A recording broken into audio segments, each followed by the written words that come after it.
welcome back. Another Wednesday for Inside Gateway. I've lost count at this point, but we're close to a full round year. So very thankful for the participation from the audience. So again, we invite you today to ask questions for the Tuckers. So first we'll start with Eliza.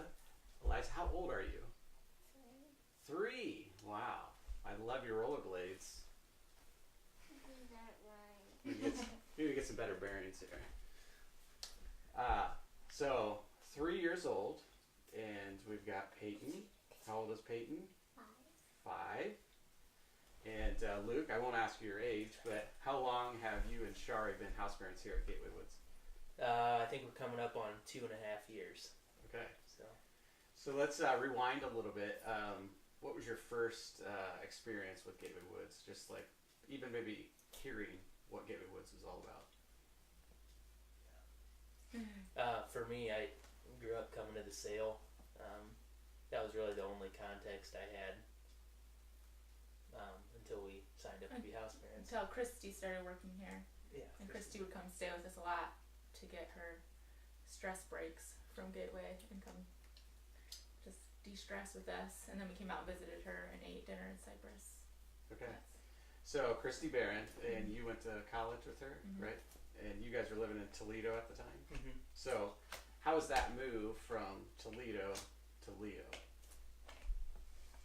It was hard. Yeah. Yeah, how was moving in general is hard. Yeah. How was moving to Gateway? You remember when we moved here? Did you like it when we moved here? We lived really close to Grandma and Grandpa and moved away. That was probably the hardest thing, moving away from family and a small church to Leo. But it's been really good. Very good. Funny side story. Zach Birch, just one of my really good friends. I remember him telling me, Then live forward.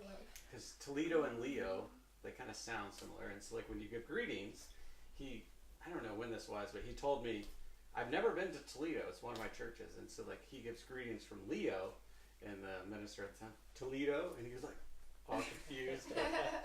It's just kind of funny, but so connecting those two, Toledo to Leo, it's sounds the same, but it's not, is it? Grandma and Grandpa aren't in Leo. That's tough. They come visit quite a bit. That's good. It's really nice. So, what is your favorite part of being a house parent kid, Peyton?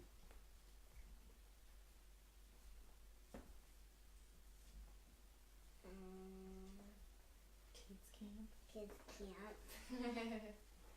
Yeah, that's a lot of fun. You guys were doing lots of stuff this summer with bubbles, and didn't you have some sort of like Slip and slide. slip and slide? And then in the gym, you had lots of cardboard boxes. And what were you guys doing with all those? Playing and making little houses and dressing up and making a show. And Wow, that sounds a lot of fun. So Luke Keyser, he was the volunteer coordinator. He did a good job, didn't he? It was just his birthday the other day. Yeah, I saw that.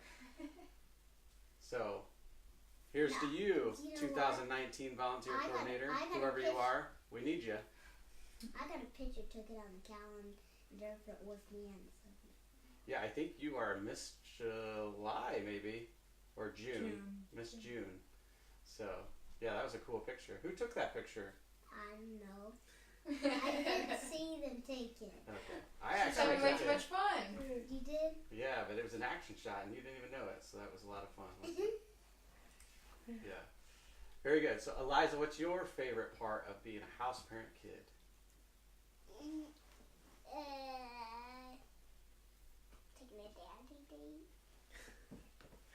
Taking a daddy date. Taking Taking a daddy date. Oh, tell me, what's that? What's that like? Where do you go? Probably to a park inside, really fun, really high. Okay, Parks. so a park with a slide that's really high.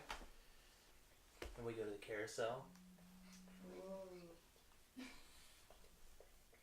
Yeah, we went to Burger King with all the residents once. She calls it King Burger. There was a big slide with two little different colors things of pie. And we It got was red and green and yellow. and we got to play with the residents there on our day off, right? With all the babies. Can we do that? Oakley Ava went on the little slide. Mm-hmm. Okay. That's fun. Cool. Oakley, Yeah. like That was one of my favorite things about being a house parent too, is always being with my kiddos and being able to go, whether you're with residents or not, just going having fun. We spend a lot of time together, don't we, Liza and Peyton? you know, like going to the fair and running the carousel. Yeah, the carousel. We And get to you do have that. so many friends. How many friends do you have as a little kid? You have so many friends because you have all the residents and all their babies. Well, I actually have 100 friends. Yeah. I have little kids. I have instead of in the house, I also have kids in different houses that are my friends. Ren, Corrigan, Walker. Yeah. Walker. Lots of friends. Cohen's your And- age. Colin, and Lisa. A lot of people come to your lemonade stand in the summer. Oh yeah. That's a big hit. Yeah, Daddy that's- came to my lemonade stand. It's a lot of fun here, living kind of on this circle, and you can just go out, not worry about too many cars, and visit with your friends. Okay, go ahead. Thanks, Whoa. Eliza. Whoa. Are you Instead of my, rollerblading on the carpet? and I also like being able to ride my whole bike around the dragons instead of just having to ride it, make me not just riding on the dragon. All and a little Santa bit of not space at my other house. Very good. So, 2.5 years. What is kind of one of the things that God has taught you over 2.5 years? Oh man. There's lots. Go ahead. I think part of it's just opening up our little box that we're in. Mhm. We live very sheltered a lot of times in our church communities, and just opening our eyes to what is out there, what people like actually live like, and their horrible stories. Like, you know, that stuff's true, but to live with kids and hear, this is what I did. My mom kicked me out when I was 9 years old and I had to survive. And like, those things are so hard that there's the majority of people probably living in these horrible things. And we're the few who have a mom and a dad that love us and raise us and take care of us and care about us. That and just like working at Gateway shows like God opens your eyes to your own sin and challenges that more than anything else. And that's hard, but okay. Hey, Liza and Becky, you guys go play. I can see John. Thanks, girls.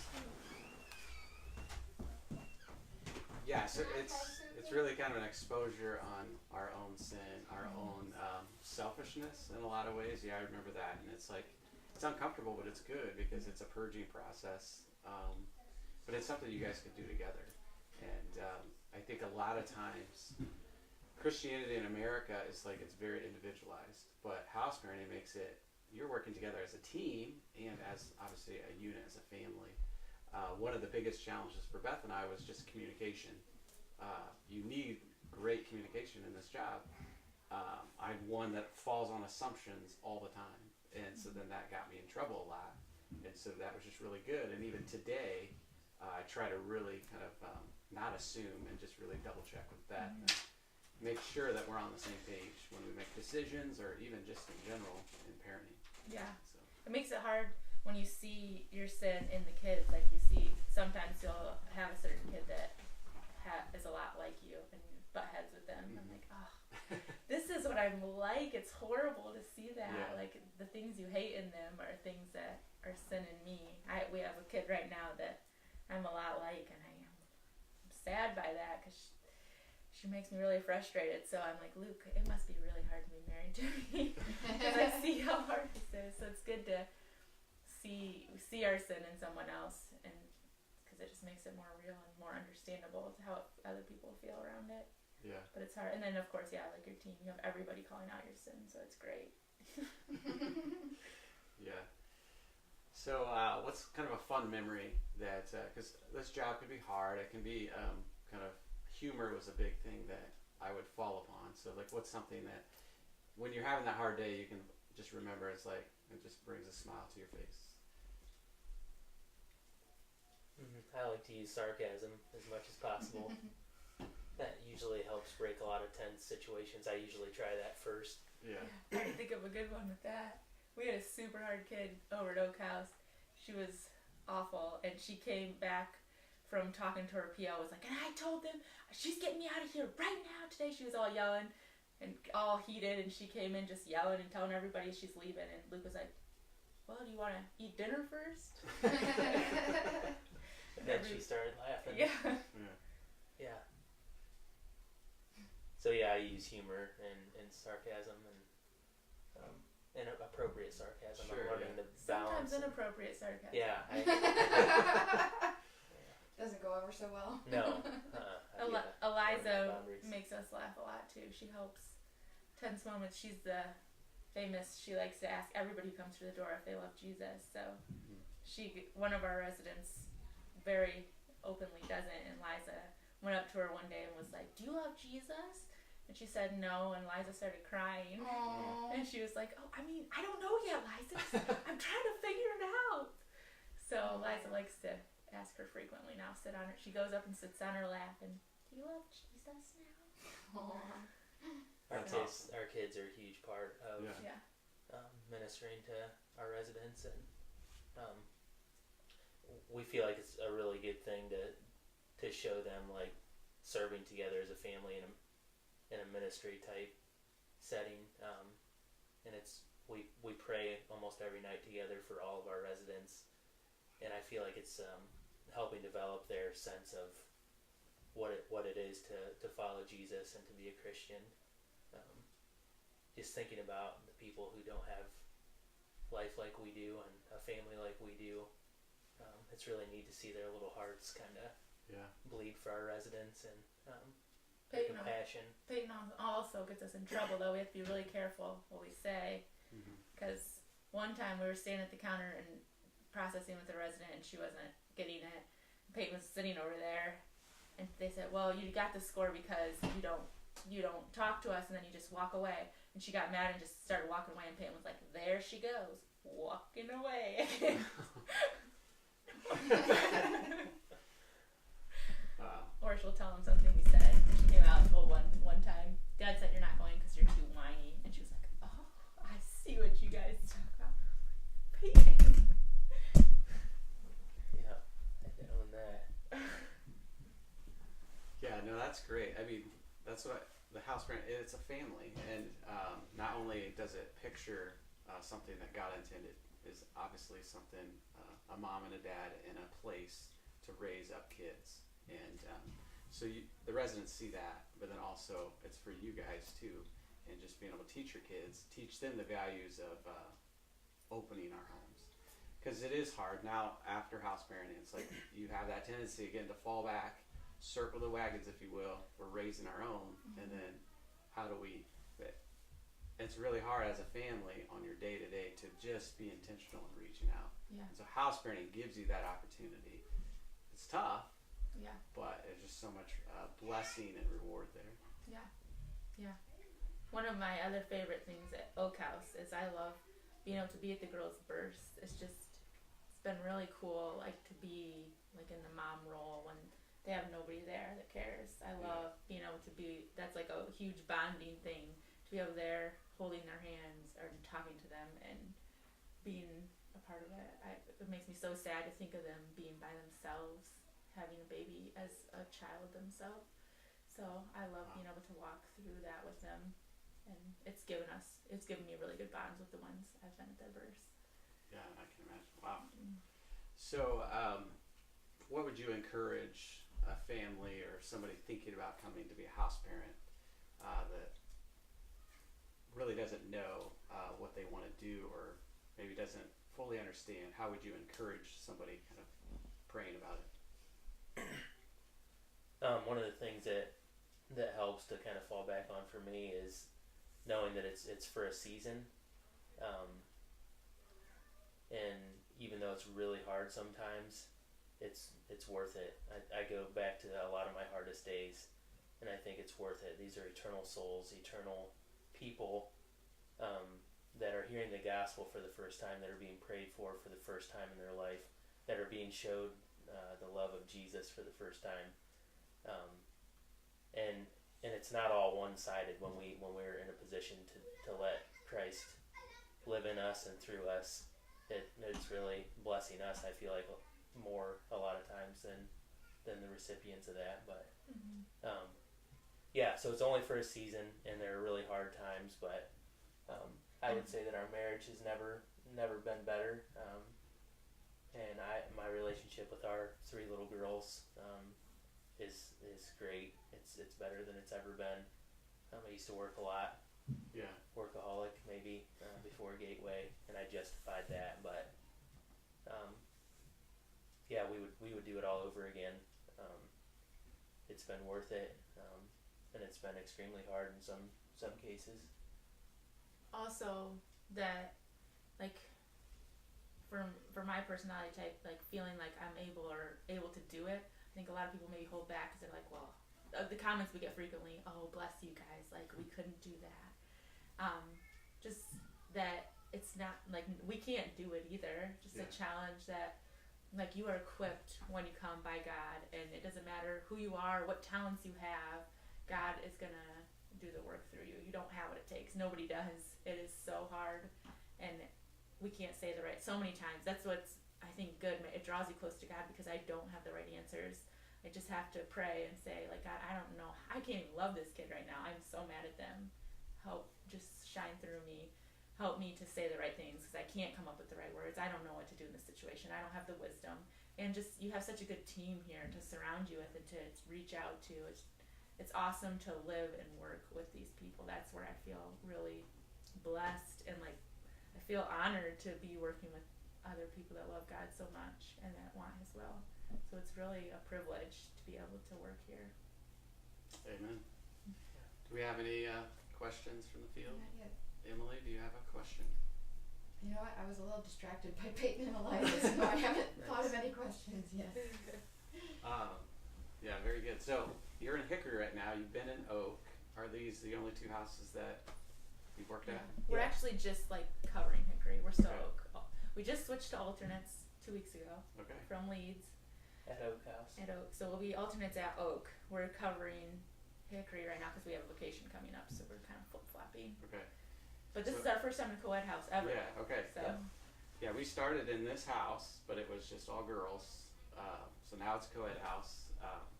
But we went from an all-girls to the co-ed at Cypress, and it is a switch. Obviously, this is going to be a short stint, but I personally liked it because it allowed me to be more active. Just being with girls, it was fun, but I'm seeing, like, the guys play basketball, and I'm just kind of like a little school kid on the sidelines waiting to be picked. that's how Luke feels. So, but it's fun. It's just, like, that's what I love about Gateway Woods, the versatility of each of the houses have different opportunities, but as a collective, we're all working together to glorify God. And so, I don't know, and it all depends too, like the residents that you have, the different desires, talents that they have, passions, hobbies, and then you kind of latch onto that, or at least I did. So, like, I remember we had a pool table, and, like, every night for, like, maybe a month or 2 months, we would just play, like, cutthroat at the end before quiet time. And then there was another batch of kids, and they loved to fish. I hate fishing, but we went fishing, kind of that, or basketball, or various different things, BMXing, kind of that.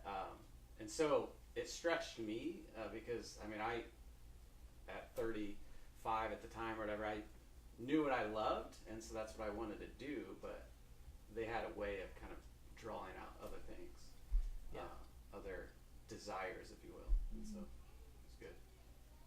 But, so again, 2.5 years, does it feel longer or shorter than that? Because for me, it always, like, time just seems like it slips away really fast. It's like I think it's like raising kids.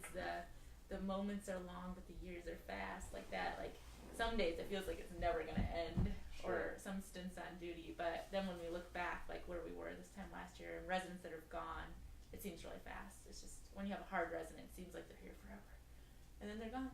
Yeah. And you have a new hard resident. Yeah. So I don't know. It's gone fast. It's just, in moments it seems really long sometimes. And I was pregnant and sick the whole first year. It was really long. Yeah, we came and Beth was expecting Jude. Seems forever ago. But yeah, no, it's great. So Oak House, you talked a little bit about being at the hospital, bringing in the new babies. What else? I was never in that house, so the pace seems maybe a little bit slower, but maybe not. I don't know. It's like Oak is crazy with like appointments and sure. insane amount of appointments and not having like mornings as house parents. That's what's Okay. hard because if a kid gets sick at daycare, which is frequent, then the mom has to be pulled out of school and go get her kid and stay home. There's baby duty after baby's born for 6 weeks. Also, we have a lot of moms that take the task and are home because they're older and have not much credits because they were pregnant, and so we just have a lot of moms that aren't in school. So at least the stint we've had, the kids tend to be more mature for the most part, Yeah. but It's a different culture for sure. yeah. And we have to rely on our gateway community a lot. We have to. We just had it's just been crazy. We had like kids in the hospital for like back to back to back, where you have to have 24-hour supervision. We had one baby in for 5 days. We had one baby in for 3 days. Then we had a mom in for like a week. It was just crazy. So we had to have staff coverage for all that, and we can't possibly do that by ourselves. People really kicked in and helped us. It was awesome to just feel the support of everybody at Gateway. We had counselors. We had our residential. We had Clint there. I remember it kicked all the way down the line to me. I thought they must be Yeah, desperate. we were. We were. Yeah, you ran some stuff for us. Yeah. It was because then we have kids picking up at work and daycare runs, plus somebody has to be at the hospital 24/7, and Wow. it's just crazy. Take my words back. No, I just that's what I love because we have preconceived notions or expectations or what we think Gateway Woods is. I mean, you came in, all your exposure was the sale. Gateway Woods is not the sale. No, It's not at all. completely different.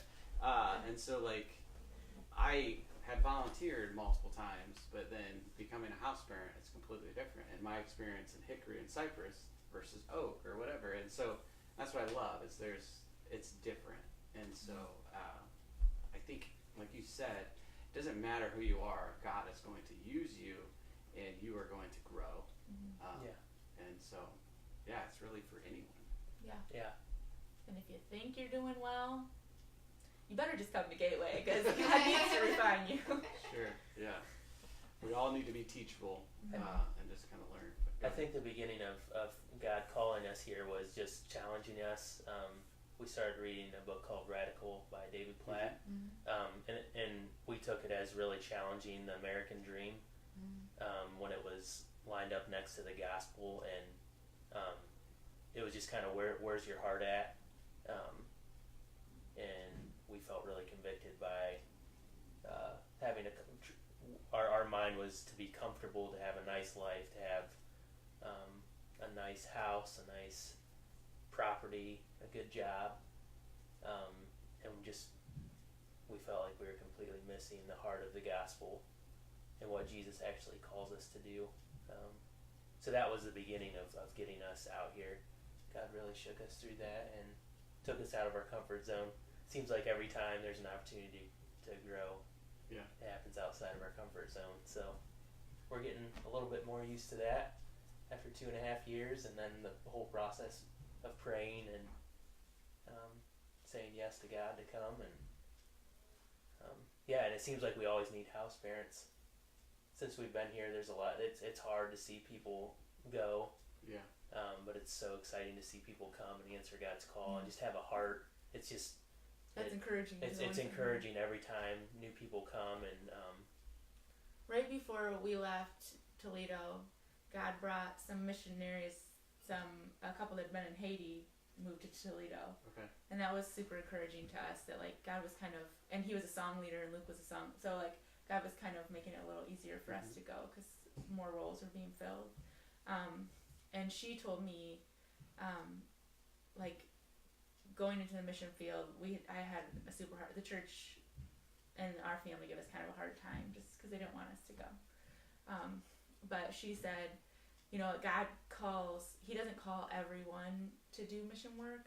So like you're like precious. Think of yourself as like his special messenger. Like he called you to go do this, and you can say no, and he'll call somebody else. But like he's giving you a chance. Some people he might not call to do that. Yeah. And he might call them in different ways, like giving money. You do need other roles, but he called you to go do this. So it just made me feel like, wow, like Honored. I could say no, and God would get the work done. He's not relying on me to get it done. Mm-hmm. It's gonna happen, but I'm missing out on what he wants to bless me with if we say no. So Yeah, very well said. I mean, God is going to get his work done, as you just said, and we have that opportunity to be a part of it, whether it's volunteering, financially, coming here as a family, prayer. Yeah. So we need all those. We've seen the power of prayer, so Mhm. thank you for praying for us. That's definitely not to be overlooked or undervalued. Mm-hmm. It's important, and it means a lot. Very good. I mean, that's mostly what I had, unless there's something else you want to share. Judy Guerin did chime in, and she said she was blessed to come be with you guys in Oak House for a few times. Yeah. And she said that you guys ran your house well, and you could see the love Thanks, that you Judy. guys had for your residents and the babies. We appreciate having Judy over for dinner. yeah. Special lady. Was there anything that that surprised you when you guys came to Gateway? One of my biggest fears was that my children wouldn't be safe. I actually kind of made Clint promise that my kids were going to be okay. And, of course, that's impossible to do, but I've seen that the residents really do care about our children. That was one of my biggest struggles before coming.